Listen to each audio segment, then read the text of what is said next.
तो दोस्तों आज हम ब्याज निकालना सीखेंगे। वो भी दोस्तों जो चक्रवृद्धि ब्याज होता है ना, जिसे हम साधारण भाषा में बोलते हैं ब्याज के ब्याज लगना, वो मैं बताऊंगा बिल्कुल आपको आसानी से। तो आज हम निकालेंगे दोस्तों 1,00,000 रुपये का 2 रुपये सैकड़े से कितना ब्याज बनता है 1 महीने का और 1 साल का। और अगर उसी का चक्रवृद्धि ब्याज लगाए यानी कि ब्याज के ब्याज लगाए तो कितना होगा। तो इसके लिए हमें करना क्या होगा, जैसे कि कैलकुलेटर में दोस्तों हम 1,00,000 टाइप कर लेते हैं। उसके बाद में हमें इंटू दबाकर फिर फिर दोस्तों उसमें 100 का भाग दे देते हैं। 2 क्यों लिखे हम, क्योंकि 2 रुपये प्रति सैकड़ा के हिसाब से हम ब्याज लेते हैं इसलिए। तो 1,00,000 का कितना ब्याज आया दोस्तों, 2,000 ब्याज आ चुका है। आप देख रहे होंगे स्क्रीन पर। कैसे, मैं एक बार फिर से आपको बताता हूँ। 1,00,000 इंटू 2 इसलिए लगाया क्योंकि 2 रुपये सैकड़े का ले रहे हैं इसलिए 2, फिर भाग दे दो दोस्तों इसका 100 में। फिर बराबर को दबाने पर जो भी आता है ना, वो दोस्तों 1 महीने का ब्याज होगा। तो कितना आया दोस्तों, 2,000 रुपये।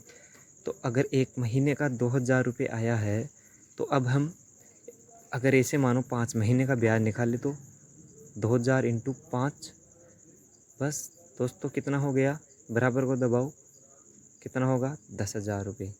तो ये तो दोस्तों बिल्कुल साधारण सा हो गया। लेकिन जैसे अब हम अगर चक्रवृद्धि ब्याज, जैसे कि ब्याज का ब्याज बोले, तो उसके लिए दोस्तों क्या होता है, ब्याज के ब्याज 1 साल से पहले तो लगता नहीं है, 1 साल के बाद में ही लगता है। तो जैसे 1,00,000 का 1 साल का कितना ब्याज हो गया दोस्तों, 2,000 1 महीने का हो रहा था तो 12 महीने कितने, 24,000। तो 1,00,000 और 24,000 का फिर ब्याज निकालना होगा हमें। तो उसके लिए क्या करना होगा, 1,24,000 इंटू 2/100। तो कितना आया, जितना भी आएगा दोस्तों वो उसका 1 महीने का ब्याज होगा। तो फिर उसको फिर जितने महीने रहेंगे अपने पास उससे उसको फिर गुणा कर लो। जैसे कि हमारे पास रह गए वो 1.5 साल मतलब 6 महीना। तो पहले तो 2,000 लगेगा 1 साल तक, तो 1 साल से ऊपर होने के बाद हमारे लगेंगे 1,00,000 और 24,000 के ऊपर ब्याज लगेगा। और ब्याज कैसे निकालते वो मैंने बता ही दिया।